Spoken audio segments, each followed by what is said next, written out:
Ano, 20 kilos, isang puno. Isang puno lang yun. O, isang puno, 20 plus.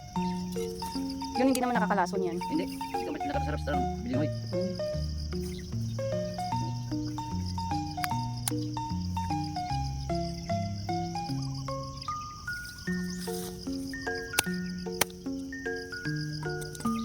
Yan, gulang na yan.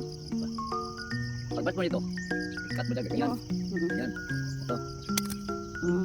Tapos balat, talsisan mo yung balat, yung katawan niya, talsisan mo ganyan. Kaya yan, may pahit yan.